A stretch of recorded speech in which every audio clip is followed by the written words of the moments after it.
are done, and starting now, every win or loss counts towards the playoffs. Tonight's game of the week featured two ridges. If you don't know what a ridge is, by definition, it's a long, narrow hilltop. And there's a narrow chance that both of our ridges would leave tonight happy. Undefeated Vista Ridge hosted 2-1 Cedar Ridge. I'd say we're the better ridge just because I guess our chemistry. We want the win more.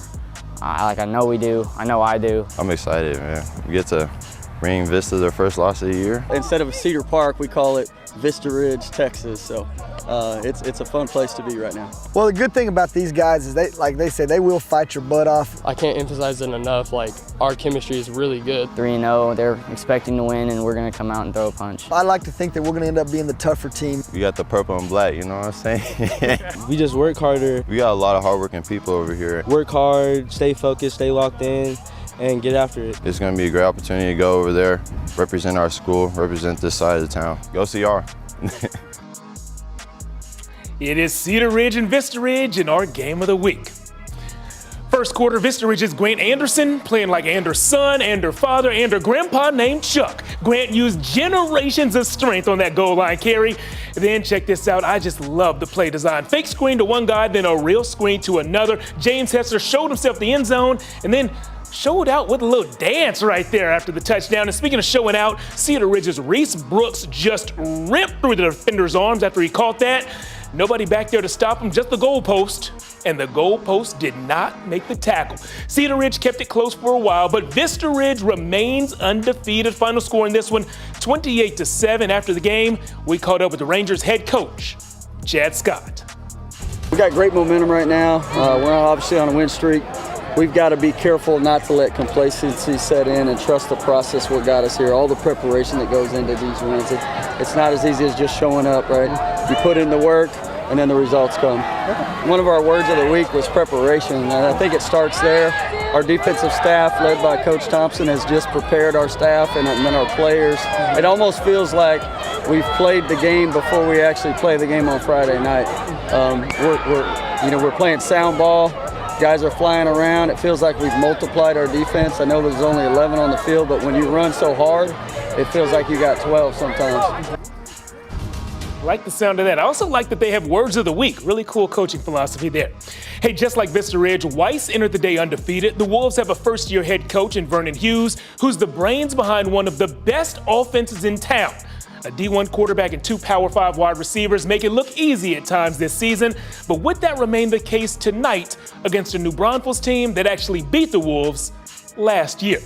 After a 95-yard Weiss touchdown was called back due to holding, this happened on the very next play. A New Braunfels pick six, and the Unicorns celebrated like only unicorns can. Nice gallop there, but Wolves are nimble too. Jax Brown escaped less, but kept his shoulder square and found Luis Yoramillo.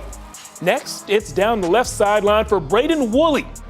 Wool, cotton, polyester, or silk, whatever the Woolley kid's got, he's wearing it in the end zone. Weiss led by 2 scores at the break, and the Wolves stay undefeated, winning 52-50. To the scoreboard for the first time tonight, let's check it out. Buda Johnson pitching a shutout and getting the win 37-0 as they hosted Del Valley in a district showdown. And Dripping Springs also blanked Austin High. All 4 of those teams are in the same district, so right now Buda Johnson and Dripping Springs move to the top of the district standings. More scores coming your way. Look at there. Bowie tops Anderson by less than a score. They're up now 34-30 playing at Berger Stadium in the 4th quarter. That game kicked off at 8 p.m. There was a doubleheader at Berger this evening. Oh, no doubleheader in Cedar Creek and Bastrop. Just a lopsided defeat there. Elgin wins this one 64-14. The final, that is Producer Joe's hometown. So congrats on the win, Producer Joe. For the land of the free and the home of the brave. LBJ student trainer Ayanna Harper singing before the Jags rivalry game with Northeast. Ayanna sang about waving flags, then Caleb Crenshaw waved goodbye to the defense. The LBJ sophomore scored on each of the team's first 2 drives. Before the Dawn's early lights, the Jags were already up 13-zip. Sam Houston commit Fatu Makuba had some nice early grabs. LBJ up big, 62-zip in that one. This is going to be the 18th straight win in this rivalry for the Jags. More scores coming your way. Rouse over Liberty Hill. That showdown right there. Not district rivals, but definitely rivals recently. And it looks like the Rouse guys come away with a win in that one, 28-17. Laredo Alexander came up to San Marcos and they're going home with a win. They beat the Rattlers 31-24. More scores coming your way. San Antonio Davenport wins big over Lockhart, 65-38, the final in that one. And Burnett, the Bulldogs, beat the Buffalo, sending Giddings all the way back east with a 35-7 loss. We have updated you on about a dozen games so far, and we have much more left to show you. Scores, highlights, our Band of the Week, and our Play of the Week nominees are all coming up next.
Well, welcome back to Friday Football Fever. My man Tyler Feldman has the week off, so we're bringing in Cory Mose. What's poppin'? And Cory, we have a rivalry showdown that took place up in Round Rock that needs a little backstory, a little history lesson for the people. Yeah. Educate us. Round Rock ISD is what we call an OG of Central Texas. Okay. It was established back in 1913.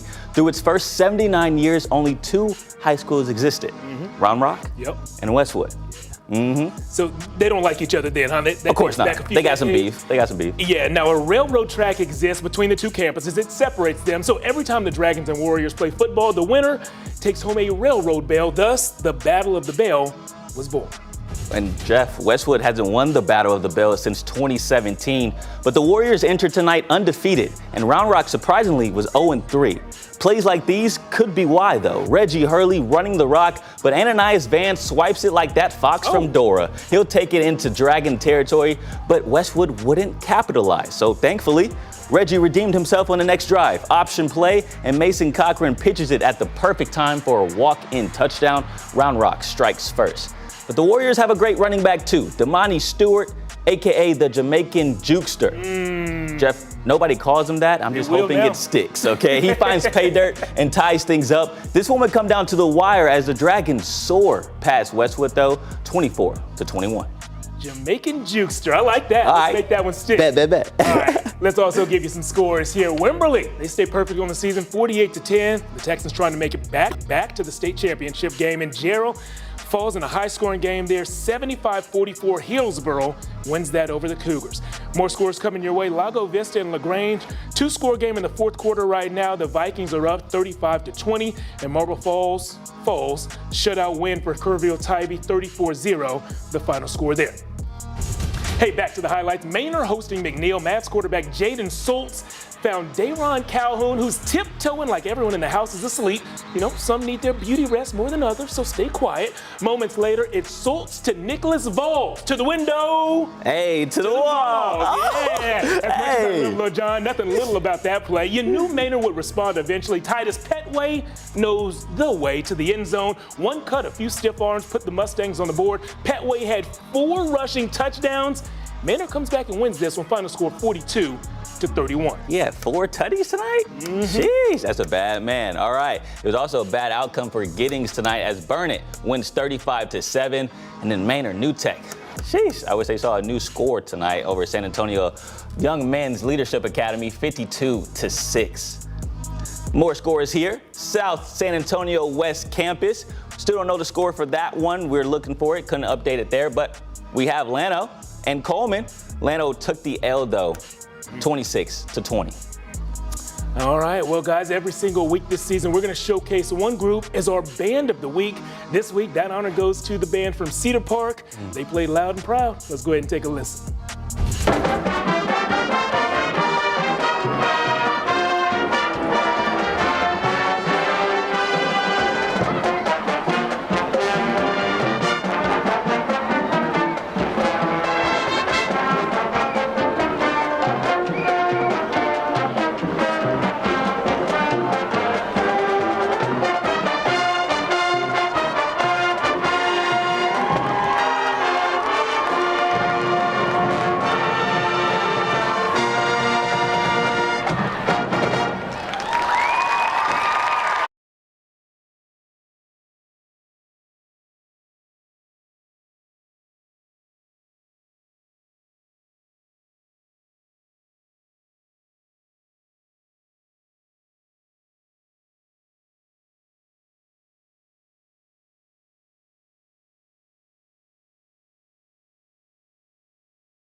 It is time for our drive of the week. Welcome back, guys. He's Corey, I'm Jeff, and the hour-long bus ride that Smithville took to play Taylor this evening definitely qualifies as our drive of the week. Man, and Jeff, as you know, if you lose a game with that type of drive left, nobody is freestyling in the back of the bus. It's just dead silent. But the Ducks weren't trying to start 1-3 either, though. That's right, that's right. Let's see what the bus sounded like. No freestyle memories tonight. This week will be remembered as the week Drake came to town and the week Taylor balled out. The Ducks made the most of some big plays in the second quarter. First, Andreas Fisher. I don't know what kind of bait he's using, but it works. Fisher lured to the end zone on that 79-yard toss. And here's a screenplay run to perfection. Caden Land wearing 21. Can you do something for me? Got some help from the big boys, Nick Garza-Walker, Ernest Aldirte, and Heston Craner. Not a surprise because Ducks fly together. Any Mighty Ducks fans out there? Yeah, I bet there are some up in Taylor. Ducks win this one 49-34. to 19. 21 reference, Jeff. I love that. Over at Burger, it was victory or death between Travis and Navarro. And man, I at least want one more option, please. It looked like Frank McChriston had no options on this play, but he stayed up like a college student cramming for a final. Then runs over a defender just for the heck of it. Travis takes the lead. That lead would expand after this play, though. Mario Ibarra, well, he's getting chased like OJ and somehow finds Cam Garcia. Then found me in the back of the end zone for a little celly here. Love that. Rebels dominate 31-14. And here's some scores. Mason came into this mug undefeated, and they stay undefeated after defeating Cristobal 49-7. Florence and Johnson City got the big time dub 53-14 over Florence. More scores. Belleville came into this one undefeated as well, and they stayed that way over Cameron Yo 56-22. As Austin Regents, they lose a tough one to St. Thomas. Battle of the undefeated private schools. St. Thomas comes up on top by 10 points. A little surprise there. We're used to seeing Regents undefeated all the way. Yeah. Hey, no surprises here, though. It is time to give out a T-shirt. Last week, Corey, I gave out 8 of these things. Chill out. Yeah, I've just been kind of in a giving spree. Man, so let's not keep Christmas yet. I'm giving year round. This is our brand new T-shirt made for the 2023 season. Corey, I'll go ahead and let you grab my phone. What I'll do, we'll change our pose up a little bit. All right, say less. Let's lay it out. So people can see. Fresh tag on it and everything. There we go. Yeah. T-shirt is ready. You should be a finger model, man. Look at that, a little point. I like that. I appreciate that. I'll get this posted on my social medias on Instagram, Facebook, and X, I guess is what we're calling it. I guess we'll call it that. At Jeff Jones Sports. When you see that picture that we posted, the pose with it laying on the table like that, go ahead and comment on that. I will pick some people at random who have commented on that photo and follow me on that platform. I'll DM you and send you one of these your way. Guys, stay right there. We'll be right back after this.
Time to meet our Abacus Athlete of the Week.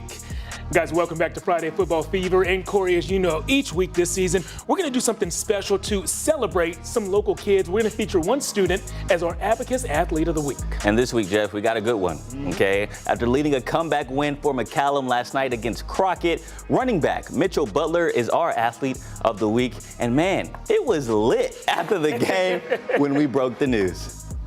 All right, what's up, y'all? My name is Cory Mose. I'm one of the sports anchors at KVUE. I wanted to present the Abacus Athlete of the Week.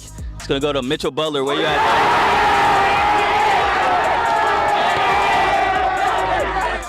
Mitchell!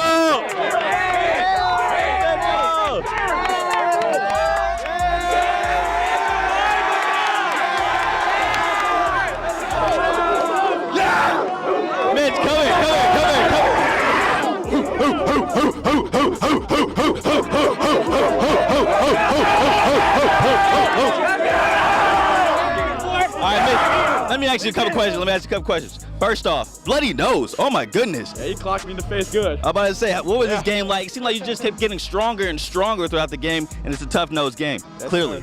We fed off the defense, you know, we put those dubs in, we put those touchdowns in, and we got this dub done. Man. Yeah, I love that. We build off each other.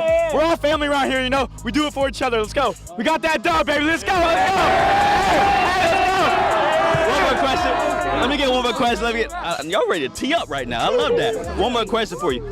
Okay, so last year, your season ended kind of early. You had the injury. Coach said you could have had easily over 1,700 yards last year, and I see why tonight. What was that kind of rehab process like, and what does it mean to you to be back? It was rough. I mean, I couldn't walk for a while. It was hard to walk, but, you know, I did my PT, I did my therapy, and I was ready for the season. I want to go get that district champ, and LBJ up next. Let's go, boys! Let's go! And now, Mitch, since you're our Abacus Athlete of the Week, I got one more surprise for you. You get 4 free tickets to Austin FC game. Let's go, boys! And so, let's tee up, bro. Now we can tee up.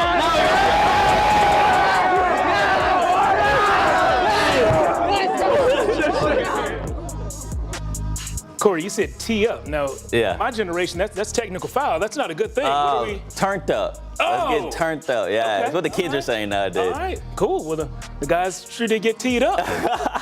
Don't get two of those, you'll get kicked out. All right, you'll never get kicked out of watching the Friday Football Fever on Thursday live stream. What we're doing this season is picking one game on the Thursday night schedule each week of the high school regular season, and we are live streaming that on KVUE Plus and on KVUE's YouTube page. We saw Mitchell Butler just ball out in the game that we live streamed last night. Corey and I were on the play-by-play call for that one. We're going to do the exact same thing 6 days from now, next Thursday. Be sure to join us then and join us after this break for more Friday Football Fever.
Time for our Austin Telco Big Save of the Week. Now, every week we see plenty of plays that are worth watching 3, 4, 5, 6, 7, 12 times. Plays that make us huddle around the computers in the sports department and watch them over and over again. yeah. That noise get teed up. Yeah, there we go. Hey, I'm proud of you, bro. Right there, yeah. Hey, man. So this week was no different. We had plenty of those plays, and we have a few of our favorites, 3 of our favorites, to show you as our Austin Telco Big Save of the Week nominees. Now we're going to start with our game of the week. Cedar Ridge receiver Reese Brooks showing concentration on the long grab and then some strength in the long legs. This 86-yard score was all about determination. Reese turning that defense into Reese's Pieces. Great stuff, my man. I love how he pointed up there, like, yeah, that's me on the big screen. Our next nominee is Frank McChriston from Vista Ridge. Oh, actually from Travis High School. My apologies. The young man wouldn't go down like a 6-month-old baby. Somehow he stays on his feet and then trucks the defender on his way to the end zone. Jeff, that's a big body to bring down. Yeah, man, what you know about the babies not going down? Hey, man, I got my sources. Okay, yeah, I'm one of them. Which is you. All right, let's go ahead and move on to play number 3. Now, this is Taylor High School, just showing how a screen is supposed to be run. All the big men down there getting their blocks like they're supposed to. My man rocking number 21 and making it look good all the way to the end zone. As I told you before, and I'll tell you again, Ducks fly together. The whole team gets nominated for this Play of the Week. Jeff, I messed with those yellow socks. You like the yellow socks? Those are cool. I kind of like those. That remind you of the duck bill, even though it's on the... Yeah. It's still cool. I like it. Now that you guys have seen the nominees, it's time for you to let us know which play is your favorite. You do that by going to my X page, formerly known as Twitter, @JeffJonesSports. There, in about 3 minutes, you'll see a poll that I created with those three plays. You vote on that, and we'll reveal the winner Tuesday during our 6 p.m. show. I just heard in my ear that Bowie beat Anderson. That score that we showed you earlier, 34-30, went final. So the Bulldogs do get a big. That's a big win in this one. Yeah. Early district play, it's important to get some wins. And we were able to see Anderson earlier this year in the Taco Shack Bowl. Ed Small balled out. Oh man, one of the best receivers in Central Texas. So that's a really good Anderson team that Bowie just beat. Yeah. You know what else is a really good team? What's up? I knew it. I knew it. Hey, shout out to the entire KVUE team. We already talked about Joe, the producer. We got Nate directing, pushing buttons. Marlo, floor directing. We had Abby, John, Jake, all out around town shooting video for us. So it's a big team that puts this together, and thank you, of course, for watching. Another member of our team, the musical guest, the one who made this song for us this year, Joseph Yarborough. Let's go ahead and listen to this while we tee up. Let's go. I put the city on top of my back, and it went way, way, way up. Like the D-line, I just go for my sack. Better be having they wait up. We the ones turning it up to the max. All that hate can't phase us. Cause we went way, way, way up. Never just way, way, way. Go mode always activated. Took a minute to recalibrate it. People looking at me agitated. Really act like they ain't glad I made it. I ain't looking for congratulations. Never thrived on their validation. Just show respect and some admiration. Cause I'm the GOAT, no fabricating. So give me my throne and my crown and my trophy. I knew I was meant to be king. Was sick of just hoping I had to go make a reality out of these dreams. Put that work into motion, I coasted. I realized the talent that I had in me. But the cloud at the top was so lonely because it is really as hard as it seems. Now it's up and I ball like Kareem. Put that rock in my hand, I make magic. If you did what I do, how I do, you would know it ain't looking.